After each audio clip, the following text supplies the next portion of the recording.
ಹೆಣ್ಮಕ್ಳಿಗೆ ಒಳ್ಳೇದಾಗಬೇಕು ಅಂತ ಕೋರ್ಕೊಳ್ಳೋ ನನಗೆ ನನ್ನ ಮಗಳಿಂದಾಗಿ 4 ಜನರಿಗೆ ಒಳ್ಳೇದಾಗುತ್ತೆ ಅಂದ್ರೆ ಯಾಕೆ ಬೇಡ ಅಂತೀನಿ.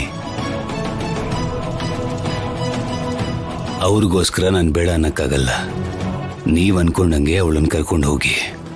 Thank you sir, thank you very much. ಅಯ್ಯೋ, ಇವನೇನು ಮಾವಯ್ಯನ್ನೇ ಬುಟ್ಟಿಗೆ ಹಾಕೊಂಡ್ಬಿಟ್ನಾ? ಕೈ ಹಿಡ್ಕೊಂಡು ಇಬ್ರು ಏನ್ ಕಷ್ಟ ಸುಖ ಮಾತಾಡ್ತಾ ಇದ್ದಾರ. ಮಾವಯ್ಯಂಗೆ ಇವನ್ ಹತ್ರ ಆದ್ರೆ ರಾಜಲಕ್ಷ್ಮಿಯಿಂದ ನಾನು ದೂರ ಹೋದಾಗೆ. ಹೋಗಿ ಬರ್ತೀನಿ ಸರ್. ಒಳ್ಳೇದಾಗ್ಲಿ.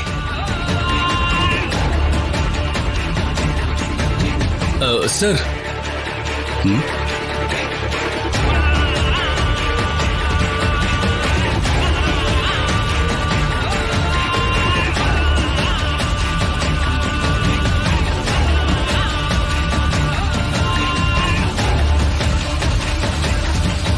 ಬರ್ತೀನಿ ಸರ್. ಹೋಗಿ ಬನ್ನಿ, ಒಳ್ಳೇದಾಗ್ಲಿ.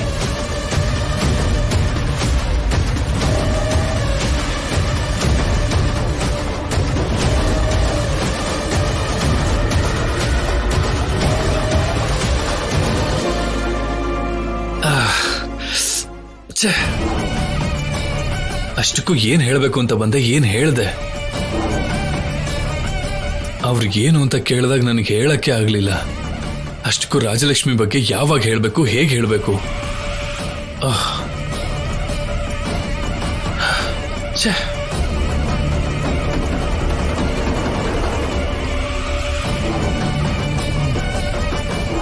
ಮಾವಯ್ಯ, ಮಾವಯ್ಯ, ಮಾವಯ್ಯ, ಮಾವಯ್ಯ. ಪ್ರಶಾಂತ್, ಏನ್ ಪ್ರಶಾಂತ್, ಏನ್ ಎಲ್ರೂ ಹೊಲದ ಹತ್ರಕ್ಕೆ ಬರ್ತಾ ಇದೀರಲ್ಲ? ಏನಾದ್ರೂ ಹೇಳ್ಬೇಕಿದ್ರೆ ಮನೆ ಹತ್ರಕ್ಕೆ ಬರ್ಬೇಕಿತ್ತಲ್ಲ. ಆ ಕೋಚ್ ನಿಮ್ ಹತ್ರ ಬಂದಿದ್ರಲ್ಲ? ಹಾ ಹೌದು, ಸ್ವಲ್ಪ ಹೊತ್ತಿಗೆ ಮುಂಚೆ ಬಂದಿದ್ರು. ಏನ್ ಹೇಳಿದ್ರು? ಇನ್ನೇನಿದೆ, ರಾಜಲಕ್ಷ್ಮಿ ಬಗ್ಗೆ ಮಾತಾಡಿದ್ರು. ಹೇಳ್ಬಿಟ್ರಾ? ಎಲ್ಲ ವಿವರ್ಸ್ ಹೇಳಿದ್ರು. ಅದಕ್ಕೆ ನೀವೇನ್ ಹೇಳಿದ್ರಿ? ಜೀವನದಲ್ಲಿ ಬೆಳೆಯೋ ಮಕ್ಕಳಿಗೆ ಅಡ್ಡ ಹೋಗ್ಬಾರ್ದು, ಅದಕ್ಕೆ ನಾನು ಏನು ಮಾತಾಡಕ್ಕಾಗ್ಲಿಲ್ಲ. ಅದಲ್ಲ ಮಾವಯ್ಯ, ಅವನು ಅವ್ರಿಗೆ ಇಷ್ಟ ಇರ್ಬೇಕಾದ್ರೆ ನಮ್ಗೇನಕ್ಕೆ ತೊಂದ್ರೆ? ಮೊದ್ಲೆಲ್ಲ ನಾನು ಹೆಣ್ಮಕ್ಳು ಊರು ದಾಟಬಾರ್ದು ಅನ್ಕೋತಾ ಇದ್ದೆ. ಆದ್ರೆ ಈಗ ಆ ವಿಷಯದ ಬಗ್ಗೆ ನನ್ನ ನಿರ್ಧಾರ ಬದಲಾಗಿದೆ. ಅದಕ್ಕೆ ಅವ್ರಿಷ್ಟನೇ ನನ್ನಿಷ್ಟ ಕೂಡ ಅಂತ ಹೇಳ್ದೆ. ಮತ್ತೆ ನನ್ನ ಪರಿಸ್ಥಿತಿ? ನಿನಗೇನಿದೆ?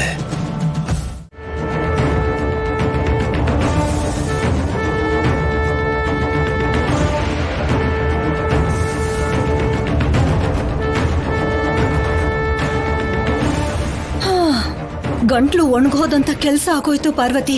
ಆದ್ರೂ ಏನದ್ಕೆ ನೀವ್ ಆ ರೀತಿ ಮಾತ್ ಕೊಟ್ರಲ್ಲ? ಎದುರುಗಡೆ ಅಣ್ಣನ್ ಕೈಯಲ್ಲಿ ಚೌಟಿ ಕಾಣಿಸ್ತಾ ಇದ್ರೆ ಇನ್ನೇನ್ ಹೇಳಿ? ಸರಿ ಹೋಗ್ಲಿ ಬಿಡು, ಮೊದ್ಲು ಚಾರುಗ್ ಫೋನ್ ಮಾಡು. ಸೊಸೆ, ಆದ್ಯನ್ಗಿಂತ ನೀನೇ ವಾಸಿ.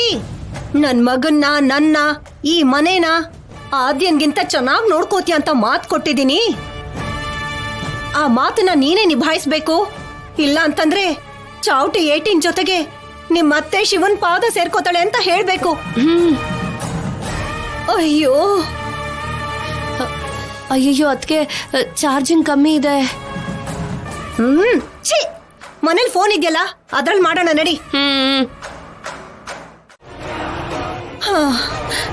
ಚಾರು ಹತ್ರ ಮಾತಾಡೋ ತನಕ ನನ್ನ ಎದೆ ಬಡ್ತ ಕಮ್ಮಿ ಆಗಲ್ಲ. ಹಾಗೆಲ್ಲ ಮಾತ್ ಕೊಡೋದ್ ಯಾಕೆ? ಆಮೇಲೆ ಹೀಗ್ ಒದ್ದಾಡೋದ್ ಯಾಕತ್ಗೆ? ಏನಕ್ಕೆ ಅಂತ ಕೇಳ್ತಿದ್ಯಲ್ಲ ಪಾರ್ವತಿ? ನೀನೇ ಕಣ್ಣಾರೆ ನೋಡ್ಲಿಲ್ವಾ? ಚೌಟಿ ನೋಡಿದ್ಯಾ ಎಷ್ಟುದ್ದ ಇತ್ತು? ದೇವ್ರೆ, ಅದ್ರಲ್ಲಿ ಏಟ್ ತಿಂದ್ರೆ ಸತ್ತೇ ಹೋಗ್ತೇನೆ.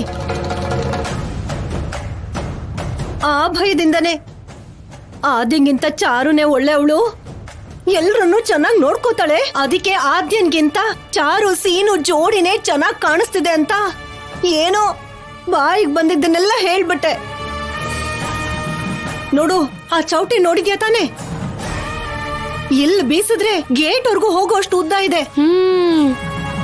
ದೇವ್ರೇ, ಅದೇನಾದ್ರೂ ಮೈಕ್ ತಾಗಿದ್ರೆ 4 ಸುತ್ತು ಸುತ್ಕೊಂಡು ಚರ್ಮದ ಜೊತೆಗೆ ಕಂಡ ಕೂಡ ಎಳ್ಕೊಂಡ್ ಬರುತ್ತೆ.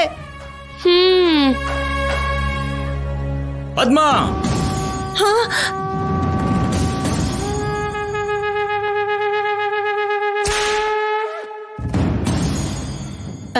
ಏನು ಏನ್ ಮಾಡ್ತಾ ಇದ್ದೀರಾ?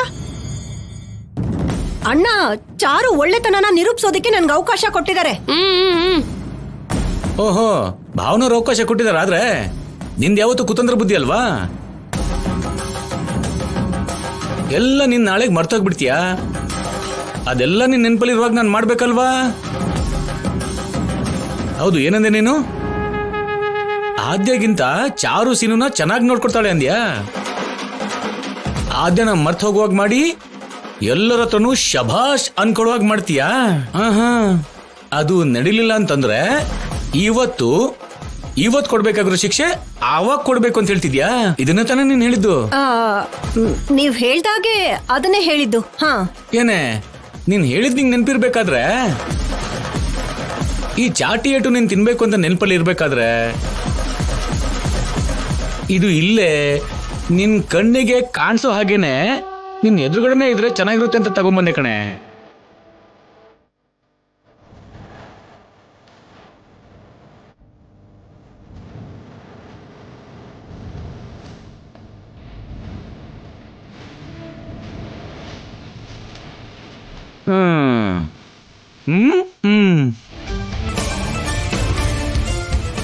ನೀವ್ ಹೊಡಿಯೋದಕ್ ತಗೊಂಡ್ ಬರ್ಲಿಲ್ವಾ?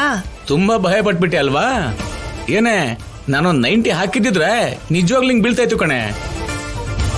ನಿನ್ ಅದೃಷ್ಟ ಚೆನ್ನಾಗಿದೆ, ನಾನೇನು ಆಗ್ದೇನೆ ಇಲ್ಲಿಗೆ ನಾರ್ಮಲ್ ಆಗಿ ಬಂದಿದ್ದೀನಿ.